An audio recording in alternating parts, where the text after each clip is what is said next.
ಇರ್ತಕ್ಕಂತಹ ದೊಡ್ಡ ಕೆರೆ ಇದೆ. ಒಂದು 300 ಎಕರೆ ಅಷ್ಟು ಇರ್ತಕ್ಕಂಥ ಕೆರೆ ಏರಿಯಿಂದ ಕೆಳಗಡೆ ಬಂದಾಗ ಪುರಾತನವಾದಂತಹ ದೇವಸ್ಥಾನಗಳಿದ್ದಾವೆ. ಈಗ ನೀವು ಅಲ್ಲಿ ಗಮನಿಸ್ಬೋದು, ಒಂದು ಇಟ್ಟಿಗೆಯಿಂದ ಕಟ್ಟಿರ್ತಕ್ಕಂಥ ಒಂದು ದೇವಸ್ಥಾನವನ್ನು ಕಾಣ್ಬೋದು. ಅದು ಗಂಗಾಂಬಿಕಾ ಅಂತೇಳಿ ದೇವರಿಗೆ, ಗಂಗೆಗೆ ಸಂಬಂಧಪಟ್ಟಿರ್ತಕ್ಕಂಥ ದೇವಸ್ಥಾನ. ಅದ್ರ ಪಕ್ಕದಲ್ಲಿ ಹಳೆ ಕಲ್ಲಿನ ದೇವಸ್ಥಾನ ನೋಡ್ಬೋದು. ಅಲ್ಲಿ ಒಂದು ಮೂಕಬಸವೇಶ್ವರ ದೇವಸ್ಥಾನ. ಹಾಗೆ ನಾನೀಗ ನಿಂತ್ಕೊಂಡಿರ್ತಕ್ಕಂಥದ್ದು ಆಂಜನೇಯನ ಮುಂದೆ. ಇದು ದೇವಸ್ಥಾನ ಇದ್ದಿದ್ದೆಲ್ಲ ಹಾಳಾಗಿದೆ. ಈಗ ಬರೀ ಆಂಜನೇಯನ ವಿಗ್ರಹ ಮಾತ್ರ ಇದೆ. ಯಾವಾಗಲೂ ಒಂದು ಹಳೆ ಊರಿನ ಅಥವಾ ಊರಿನ ಹೊರಭಾಗದಲ್ಲಿ ಆಂಜನೇಯ ಇತ್ತು ಅನ್ನೋದು ಯಾವಾಗಲೂ ಇರುತ್ತೆ, ಪ್ರತೀತಿ ಇದೆ. ಹಾಗಾಗಿ ಇಲ್ಲಿ ಒಂದು ಹಳೆ ಊರಿತ್ತು ಅನಿಸುತ್ತೆ. ಈಗ ಊರು ಯಾವುದೂ ಇಲ್ಲ, ಇಲ್ಲಿ ಬರೀ ಆಂಜನೇಯ ದೇವಸ್ಥಾನ ಇದೆ. ಅದ್ರ ಮುಂದೆ ಗರುಡಗಂಬ ಇದೆ. ಹಾಗೆಯೇ ಇದರ ಹಿಂಭಾಗದಲ್ಲಿ ನೀವು ಗಮನಿಸಿದರೆ ಕಲ್ಲೇಶ್ವರ ದೇವಸ್ಥಾನವನ್ನು ಕಾಣ್ಬೋದು. ಅದು ಸುಮಾರು 12ನೇ ಶತಮಾನದ ಕಾಲಘಟ್ಟದ ಅನ್ನೋದು ಗೊತ್ತಾಗುತ್ತೆ ಅಲ್ಲಿಯ ಶಿಲ್ಪವನ್ನು ನೋಡಿದ್ರೆ. ಈ ಆಂಜನೇಯನ ಪಕ್ಕದಲ್ಲಿನೇ ಒಂದು ಅದ್ಭುತವಾಗಿರ್ತಕ್ಕಂಥ ಶಾಸನವನ್ನು ಕಾಣ್ಬೋದು. ಇದು ಸುಮಾರು 56 ಸಾಲುಗಳನ್ನು ಹೊಂದಿದೆ. ಮೇಲ್ಗಡೆ ಒಂದು 10-15 ಸಾಲು ಹೋಗಿರ್ಬೋದು, ಅಥವಾ ಒಂದು 2-3 ಸಾಲುಗಳು ಹೋಗಿರ್ಬೋದು. ಈಗ ಇದನ್ನೆಲ್ಲ ನಾವು ಯಶಾಂತೈಸ್ತರ ಎಲ್ಲ ತಕ್ಕೊಂಡಿದ್ದೀವಿ, ಫೋಟೋ ಎಲ್ಲ ಮಾಡ್ಕೊಂಡಿದ್ದೀವಿ. ಇದನ್ನು ಅಧ್ಯಯನ ಮಾಡಬೇಕು, ಎಲ್ಲಾದರೂ ಪ್ರಕಟ ಆಗಿದೆನೋ ಇಲ್ಲ ಅನ್ನೋದು ಕೂಡ ನಮಗಿನ ಗಮನಕ್ಕೆ ಬಂದಿಲ್ಲ. ಯಾಕಂದರೆ ಬಳ್ಳಾರಿ ಜಿಲ್ಲಾ ಶಾಸನದಲ್ಲಿ ಇದರ ಬಗ್ಗೆ ಉಲ್ಲೇಖ ಇಲ್ಲ. ಬೇರೆ ಯಾರಾದರೂ ಬೇರೆ ಕಡೆ ಪ್ರಕಟ ಮಾಡಿದ್ದಾರೆ ಏನು ಅಂತ ಎಲ್ಲ ಪರಿಶೀಲಿಸಿ ಮತ್ತು ಸಂಶೋಧಕರಿಗೆಲ್ಲ ತೋರಿಸಿ ಇದ್ರ ಬಗ್ಗೆ ಇನ್ನೂ ಹೆಚ್ಚಿನ ಮಾಹಿತಿಯನ್ನು ಪಡ್ಕೋಬೇಕು ಅಂತ ನಮ್ಮ ಆಸೆ ಇದೆ. ಈ ಅಕ್ಷರಗಳನ್ನೆಲ್ಲ ನೋಡಿದ್ರೆ 12-13ನೇ ಶತಮಾನ ಕಾಲದ ಅಕ್ಷರಗಳ ಥರ ಕಾಣ್ತಾ ಇದೆ. ಹಳೆಗನ್ನಡದಲ್ಲಿರ್ತಕ್ಕಂಥ ಈ ಶಾಸನ ತುಂಬ ಸಂರಕ್ಷಣೆಗೆ ಒಳಪಡಬೇಕಾಗುತ್ತೆ. ಇಲ್ಲಾಂದರೆ ವೆದರಿಂಗ್ ಅಂತ ಏನು ಹೇಳ್ತೀವಿ, ಬಿಸಿಲು ಮಳೆ ಎಲ್ಲ ಗಾಳಿಗೆ ಈ ಶಾಸನಗಳು ಹಾಳಾಗ್ತಾ ಹೋಗ್ತವೆ. ಇಲ್ಲಿ ನೋಡಿ ಕಿತ್ತು ಹೋಗಿದೆ. ಈ ರೀತಿಯ ಆಗ್ತಕ್ಕಂಥದ್ದು ಅಥವಾ ಸೀಡ್ ಹೋಗ್ತಕ್ಕಂಥದ್ದು ಭಾಳ ನಡೀತಾ ಇರುತ್ತೆ. ಹಾಗಾಗಿ ಹಳೆಯ ಇತಿಹಾಸವನ್ನು ಉಳಿಸ್ಕೋಬೇಕಂದ್ರೆ ಇಂತಹ ಕಲ್ಲುಗಳನ್ನೆಲ್ಲ ನಾವು ಸಂರಕ್ಷಣೆ ಮಾಡಬೇಕಾಗುತ್ತೆ. ಹಾಗೆ ನೀವು ಬನ್ನಿ, ಆ ಕಲ್ಲೇಶ್ವರ ದೇವಸ್ಥಾನವನ್ನು ನಾವು ನೋಡೋಣಂತೆ. ತುಂಬ ಅದ್ಭುತವಾಗಿರ್ತಕ್ಕಂಥ ದೇವಸ್ಥಾನ. ಮುಂದೆ ಬಂದು ನೋಡಿದ್ರೆ ಇಲ್ಲಿಂದಲೇ ಪ್ರವೇಶ ಮಾಡ್ತಕ್ಕಂಥದ್ದು, ದಕ್ಷಿಣದಿಂದಲೇ ಪ್ರವೇಶ ಮಾಡ್ತಕ್ಕಂಥದ್ದು. ನೀವು ಮುಂದೆ ಹೋಗ್ತಾ ನೋಡ್ಬೋದು, ಅದ್ಭುತವಾಗಿರ್ತಕ್ಕಂಥ ಒಂದು ಗರ್ಭಗುಡಿ, ಅಂತರಾಳ ಇರ್ತಕ್ಕಂಥ, ಮುಂದೆ ನವರಂಗ ಕೂಡ ಇದೆ. ಅದ್ರ ಮುಂದೆ ಮುಖಮಂಟಪ ಕೂಡ ಇದೆ. ಆದರೆ ಈಗ ಇರ್ತಕ್ಕಂಥ ಎಲ್ಲ ಇದು ಹೊರಟೋಗಿ ಮೇಲ್ಗಡೆ ಮೇಲ್ಛಾವಣಿ ಮತ್ತು ಬುನಾದಿ ಮಾತ್ರ ಉಳ್ಕೊಂಡಿರ್ತಕ್ಕಂಥದ್ದು. ಈ ದೇವಸ್ಥಾನನೂ ಕೂಡ ಸಂರಕ್ಷಣೆಗೆ ಒಳಪಡಿಸಬೇಕು. ನಾವೆಲ್ಲ ಇತ್ತೀಚೆಗೆ ಏನು ಮಾಡ್ತಾಯಿದ್ದೀವಿ, ಹೊಸ ದೇವಸ್ಥಾನಗಳನ್ನು ಕಟ್ಟೋಕ್ಕೆ ಭಾಳ ಆಸಕ್ತಿಯನ್ನು ವಹಿಸ್ತಾ ಇದ್ದೀವಿ. ಆದರೆ ಹಳೆಯ ದೇವಸ್ಥಾನಗಳನ್ನು ಉಳಿಸ್ಕೊಳ್ಬೇಕು, ಅದನ್ನು ಜೀರ್ಣೋದ್ಧಾರ ಮಾಡಬೇಕು ಅನ್ನೋ ಕಲ್ಪನೆ ಸ್ವಲ್ಪ ಕಡಿಮೆ ಆಗಿದೆ.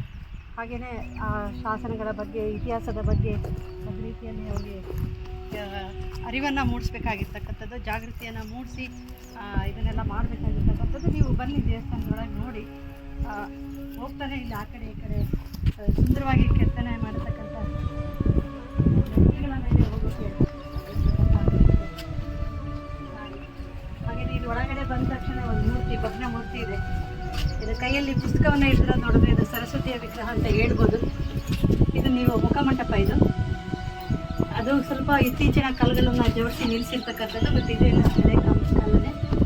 ಹಾಗೆಯೇ ಇಲ್ಲಿ ಗಜಲಕ್ಷ್ಮಿಯನ್ನು ಕಾಣ್ಬೋದು. ಇಲ್ಲಿಂದ ಪ್ರವೇಶ. ನಾವೀಗ ಮುಖಮಂಟಪಕ್ಕೆ ಬಂದ ತಕ್ಷಣ ಗಜಲಕ್ಷ್ಮಿಯನ್ನು ನೋಡ್ಬೋದು.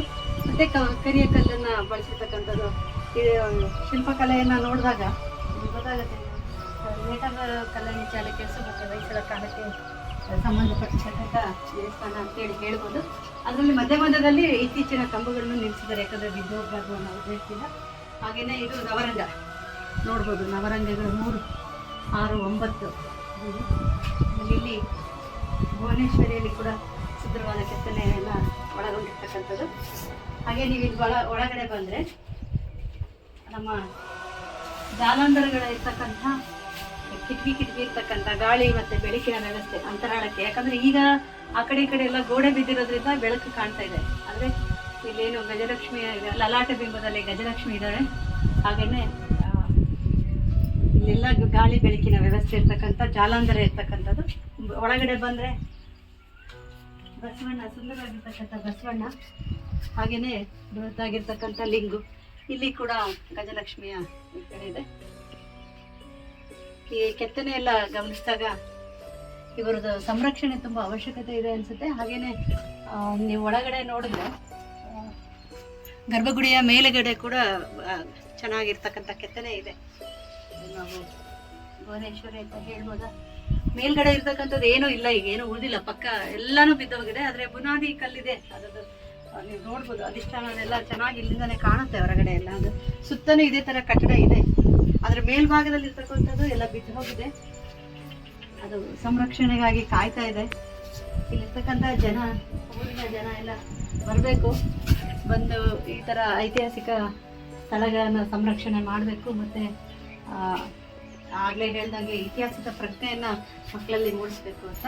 ಹಾಗೆಯೇ ಇದೇ ದೇವಸ್ಥಾನದ ಮುಂಭಾಗದಲ್ಲಿ ಒಂದು ಶಾಸನ ಇದೆ, ಅದು ಕೂಡ ಈಗ ನಾವು ರೆಡಿ ಮಾಡಿದ್ದೀವಿ. ಅದನ್ನು ಫೋಟೋ ತಕ್ಕೊಂಡು ಅದು ಬೇರೆ ಕಡೆ ಎಲ್ಲಾದರೂ ಪ್ರಕಟ ಆಗಿದೆ ಅಂತ ನೋಡ್ಬೋದು. ನೋಡ್ತಾ ಇದ್ದೀವಿ, ಹುಡುಕ್ತೀವಿ ಈಗ. ಇದು ಮಾತ್ರ ಈ ದಿಕ್ಕಿನಲ್ಲಿರ್ತಕ್ಕಂಥದ್ದು ಅಂದರೆ ದಕ್ಷಿಣ ಮುಖವಾಗಿರ್ತಕ್ಕಂಥ ಇರ್ತಕ್ಕಂಥದ್ದು. ಆದರೆ ಇದು ಲಿಂಗು ಮಾತ್ರ ಪೂರ್ವಕ್ಕೆ ಮುಖ ಮಾಡಿರ್ತಕ್ಕಂಥದ್ದು. ಇದರ ಮೇಲ್ಗಡೆ ಇರ್ತಕ್ಕಂಥದ್ದೇ ಕೆರೆಯ ಕೆಳಭಾಗದಲ್ಲಿ ಇರ್ತಕ್ಕಂಥದ್ದು. ಇದು ಒಂದು ಶಾಸನ ಪ್ರಕಟ ಆಗಿದೆ ನಮ್ಮ ಬಳ್ಳಾರಿ ಜಿಲ್ಲೆಯ ಶಾಸನ ಸಂಪುಟದಲ್ಲಿ. ಬಹುಶಃ ಇದೇ ಶಾಸನ ಇರ್ಬೋದು ಅಂತಲೂ ಕೂಡ ಚೆಕ್ ಮಾಡ್ತಾ ಇದ್ದೀವಿ. ನೋಡಿಬಿಟ್ಟು ಅದು ಪ್ರಕಟ ಆಗಿದ್ರೆ ಅದರಲ್ಲಿ ತುಂಬ ಅದ್ಭುತವಾಗಿರ್ತಕ್ಕಂಥದ್ದು 1939-35 ಇದು ಶಾಸನ ಅಂತ ಹೇಳ್ತಾ ಇದೆ. ಅದು ಚೆಕ್ ಮಾಡ್ತಾ ಇದ್ದೀವಿ ಈಗ. ಈ ಥರ ಪ್ರತಿ ಸರ್ತಿನೂ ನಾವು ನಮ್ಮ ಇತಿಹಾಸವನ್ನು ಉಳಿಸ್ಕೊಳ್ಳೋಕ್ಕೆ, ಬೆಳೆಸೋಕ್ಕೆ ನಾವು ಪ್ರಯತ್ನ ಮಾಡ್ತಾ ಇದ್ದೀವಿ. ಇಡೀ ಹರಪನಹಳ್ಳಿ ತಾಲೂಕಲ್ಲಿ ಎಲ್ಲ ಊರುಗಳಲ್ಲಿ ಹಲವಾಗ್ಲು ಆಗಿರ್ಬೋದು, ಚಿಕ್ಕೇರಿ ಆಗಿರ್ಬೋದು, ಮೈದೂರು ಆಗಿರ್ಬೋದು, ಪ್ರಾಪರ್ ಹರಪನಹಳ್ಳಿ ಆಗಿರ್ಬೋದು, ಹಾಗೆ ಬಾಗ್ಲಿ ಮತ್ತು ನೀಲ್ಗೊಂದ ಅದ್ಭುತವಾಗಿರ್ತಕ್ಕಂಥ ಚರಿತ್ರೆಯನ್ನು ಒಳಗೊಂಡಿರ್ತಕ್ಕಂಥ ಊರುಗಳು. ಹಾಗೆ ಹಲವಾಗಲದಲ್ಲಿ ಕೂಡ ಅಷ್ಟೇ. ಈಗ ನಾವಿರ್ತಕ್ಕಂಥದ್ದು ಕಂಚಿಕೇರಿನಲ್ಲಿ ಒಂದು ಶಾಸನ ಇತಿಹಾಸ ಸಂಪುಟದಲ್ಲಿ, ಬಳ್ಳಾರಿ ಜಿಲ್ಲೆ ಇತಿಹಾಸ ಸಂಪುಟ ಕನ್ನಡ ವಿಶ್ವವಿದ್ಯಾಲಯದ ಹೊರತಂದಿರ್ತಕ್ಕಂಥದ್ದು. ಅದರಲ್ಲಿ ಒಂದು ಶಾಸನ ಇದೆ. ಹಾಗೆಯೇ ಇನ್ನೂ ಅನೇಕ ಶಾಸನಗಳು ಇದ್ದಾವೆ ಅಂತ ಹೇಳ್ತಾ ಇದ್ದಾರೆ.